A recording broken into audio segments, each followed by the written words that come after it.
अगर हम लोग जनरल कंसीडरेशंस की बात करें कि जो आईलिड के डिसऑर्डर्स होते हैं वो कैसे होते हैं, तो सबसे पहले हम एक बार अगर हम इस चैप्टर की समरी देखें कि इन्होंने जो आईलिड्स को किस तरीके से किन किन टॉपिक्स के अंदर हमें आईलिड चैप्टर पढ़ना है, तो इंट्रोडक्शन ठीक है।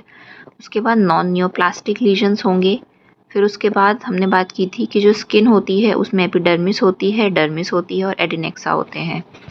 तो कुछ बेनाइन एपिडर्मल ट्यूमर्स हैं, उसके बाद बेनाइन पिगमेंटेड लीजन्स हैं, फिर बेनाइन एडिनेक्सल ट्यूमर्स हैं, फिर मिसलेनियस बेनाइन ट्यूमर्स हैं, फिर हमारे मैलिग्नेंट ट्यूमर्स आते हैं, फिर हमारे आईलैशेस के डिसऑर्डर्स आएंगे, फिर हमारे एलर्जिक डिसऑर्डर्स आएंगे, फिर इम्यून रिलेटेड इन्फ्लेमेशन होगा, फिर बैक्टीरिया का इन्फेक्शन, वायरल इन्फेक्शन, ब्लिफराइटिस, टोसिस। उसके बाद हमारा एक्ट्रोपियन होगा, एंट्रोपियन होगा, मिसलेनियस एक्वायर्ड डिसऑर्डर्स होंगे, कॉस्मेटिक आईलिड एंड पेरियोकुलर सर्जरी एक टॉपिक है, फिर कंजेनाइटल मैलफॉर्मेशंस एक टॉपिक है। तो जनरल कंसीडरेशंस में उन्होंने बोला है कि हम लोग क्लासिफाई कैसे करेंगे ट्यूमर्स को या किसी भी डिसऑर्डर को, तो या तो वो एपिडर्मिस का होगा, एडिनेक्सा का होगा या फिर डर्मिस का होगा। डायग्नोसिस, जो बेनाइन लीजन्स होते हैं उनमें की उनकी क्या टेंडेंसी होती है, उनमें इंड्यूरेशन और अल्सरेशन नहीं होता है, उन यूनिफॉर्म कलर होता है, लिमिटेड ग्रोथ है, रेगुलर आउटलाइन होती है और जो नॉर्मल लिड मार्जिन स्ट्रक्चर्स होते हैं वो प्रिजर्व्ड रहते हैं। Biopsy is only required if the appearance is suspicious. Incisional biopsy में हम लोग लीजन का एक पोर्शन रिमूव करते हैं हिस्टोपैथोलॉजी के लिए थोड़ा सा। एक्सिजन बायोप्सी हम लोग छोटे ट्यूमर्स में करते हैं और वो डायग्नोस्टिक और ट्रीटमेंट दोनों ऑब्जेक्टिव फुलफिल करती है क्योंकि हम उसमें पूरा ट्यूमर निकाल देते हैं। ट्रीटमेंट ऑप्शंस क्या क्या होते हैं, एक तो पूरे लीजन को एक्साइज कर दो और जो उसके आसपास का जो सराउंडिंग नॉर्मल टिश्यू है उसका थोड़ा सा पोर्शन एक्साइज कर दो। मार्सुपिलाइजेशन का मतलब क्या होता है कि आप सिस्ट के टॉप को रिमूव करके उसके कंटेंट को निकाल दो और वेट करो कि उसका एपिथेलाइजेशन हो जाए, दैट इज़ मार्सुपिलाइजेशन। कि आपने उसका ढक्कन निकाल दिया और जो सिस्ट का उसके बाद से कंटेंट को ड्रेन कर दिया, उसके बाद उसको एपिथेलाइजेशन के लिए छोड़ दिया। थर्ड ऑप्शन इज़ एब्लेशन, आप कर दो लेज़र या क्रायोथेरेपी से। तो अब हम लोग बात कर रहे हैं नॉन नियोप्लास्टिक लीजन्स की, जो कि सबसे पहला है हमारा कैलेजियन या फिर मिबोमियन सिस्ट। तो जो कैलेजियन होता है वो सबसे पहले तो मिबोमियन या जाइस ग्लैंड का लीजन है। ये एक sterile chronic granulomatous inflammatory lesion है जिसे कि हम लोग लाइपोग्रेनुलोमा भी बोलते हैं। मिबोमियन का मोस्टली या समटाइम्स जाइस ग्लैंड का, and it is caused by the retained sebaceous secretions. जब जो ओपनिंग होती है मिबोमियन ग्लैंड्स की वो ब्लॉक हो जाती है तो जो सेबेशियस सीक्रेशंस उसमें रह जाते हैं, उनका sterile chronic granulomatous inflammatory lesion बन जाता है जो कि कैलेजियन होता है। हिस्टोपैथोलॉजी में हमें लाइपोग्रेनुलोमेटस क्रॉनिक इन्फ्लेमेटरी पिक्चर मिलती है, टाइप 4 हाइपरसेंसिटिविटी रिएक्शन टाइप। और साथ में एक्स्ट्रा सेलुलर फैट डिपॉजिट्स होते हैं which is surrounded by the lipid laden epithelioid cells, multinucleated giant cells and lymphocytes. तो हिस्टोपैथोलॉजी में हमें लाइपोग्रेनुलोमेटस क्रॉनिक इन्फ्लेमेटरी पिक्चर दिखेगी। एक्स्ट्रा सेलुलर फैट डिपॉजिट्स होते हैं जिसके चारों तरफ हमारे लिपिड लेडन एपिथेलियोइड सेल्स हैं, मल्टीन्यूक्लिएटेड जाइंट सेल्स हैं और लिम्फोसाइट्स हैं। साथ में ब्लिफराइटिस भी होता है, रोजेशिया भी हो सकता है। रोजेशिया में भी मल्टीपल और रिकरेंट कैलेजियंस बनते हैं। एक बॉर्टिजोम में एक प्रोटीजोम इनहिबिटर है जो कि मल्टीपल माइलोमा के ट्रीटमेंट में यूज़ करते हैं। तो इसमें जब हम इसको यूज़ करेंगे तो 3 महीने के अंदर हमारे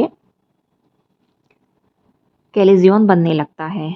अगर कैलेजियन रिकरेंट हो रहा है तो हमें इसकी बायोप्सी करनी चाहिए just to exclude a masquerading malignancy. तो ये जो है ये हमारी हिस्टोपैथोलॉजी है हमारे कैलेजियन की। ये जो वाइट एरिया बीच में दिख रहा है ये प्रोसेसिंग के दौरान जो फैट है वो डिसॉल्व हो गया है, उसके चारों तरफ हमारे लिपिड लेडन एपिथेलियोइड सेल्स और मल्टीन्यूक्लिएटेड जॉइंट सेल्स हैं। जो पिक्चर बी है इसमें हमारा ये एक नॉन इन्फ्लेम्ड कैलेजियन है। पिक्चर जो सी है इसमें हमारा ये एक सेकेंडरी इन्फेक्टेड कैलेजियन है। पिक्चर डी में हमारा ये एक कंजंक्टाइवल कैलेजियन है और ये कैलेजियन का हमने क्लैंप लगाया है। ये जो स्टील का जो स्ट्रक्चर है this is a chalazion clamp. इसका ये कंजंक्टाइवल साइड का फोटो है और ये हमारा जो है ये इंसिजन और क्यूरेटाज के बाद का है। तो डायग्नोसिस कैसे बनाते हैं, इसके सिम्टम्स क्या होते हैं। सिम्टम्स में हमें एक सब एक्यूट या chronic gradually enlarging painless round nodule दिखता है। एक्यूट में क्या होता है, स्टेरलाइन इन्फ्लेमेशन होता है या बैक्टीरियल इन्फेक्शन होता है विद लोकलाइज्ड सेलुलाइटिस। अगर सेकेंडरीली इन्फेक्टेड मेबोमियन ग्लैंड है तो उसे हम लोग कहते हैं internal hordeolum. This is an important term. A secondarily infected meibomian gland is internal hordeolum. Science में क्या होता है, a nodule within the tarsal plate sometimes with associated inflammation. जो टार्सल प्लेट होती है उसमें एक नोड्यूल होता है और इसमें कभी कभी हमारा एसोसिएटेड इन्फ्लेमेशन भी होता है। Bulging inspissated secretions may be visible at the orifice of the involved gland। जो ग्लैंड इन्वॉल्व है उसकी ऑरिफिस में हमें कभी कभी बल्जिंग सीक्रीशंस देखने को मिलते हैं। साथ में एसोसिएटेड कंजंक्टिवल ग्रेनुलोमा भी हो सकता है। A lesion at the anterior lid margin may be connected to a typical chalazion deeper in the lid or be due to isolated involvement of the gland of Zeiss। अगर lid margin पर legion है तो या तो कोई chalazion है वो बहुत डीपर है हमारी लिड में, या फिर ये ग्लैंड ऑफ जीज के इन्वॉल्वमेंट की वजह से है। ट्रीटमेंट में ओरल एंटीबायोटिक्स हम तब देते हैं जब हम कोई सिग्निफिकेंट बैक्टीरियल इन्फेक्शन हो, स्टेराइल इन्फ्लेमेशन के लिए नहीं देते हैं। मोस्टली हम लोग कंजर्वेटिव ट्रीटमेंट पर ही पेशेंट को रखते हैं। 1/3 of patient they resolve spontaneously, so observation may be appropriate especially if the lesion is showing signs of improvement। अगर मान लीजिए जो लीजन का साइज़ है वो कम हो रहा है तो हम उसको कंजर्वेटिव ट्रीटमेंट पर ही रखेंगे। हॉट कंप्रेस बहुत फ़ायदा करती है, दिन में कई बार करनी चाहिए और अर्ली लीजन्स में ये रिजॉल्व करवा देती है। एक्सप्रेशन में हम लोग क्या करते हैं, 2 कॉटन टिप एप्लीकेटर के बीच में उस लीजन को हम लोग प्रेस करेंगे। तो कोई फ्रेश लीजन है और अगर वो लिड मार्जिन के पास में है तो जो भी हमारा सेबेशियस ग्लैंड वहाँ सेबेशियस सीक्रीशंस वहाँ पर एक्यूमुलेट हुए थे वो बाहर निकल आते हैं। स्टीरॉयड इंजेक्शन इनटू और around the lesion has been reported to give similar resolution rate to incision and curettage. It may be preferred for marginal lesions और lesions which are close to structure such as the lacrimal puncta because of the risk of surgical damage।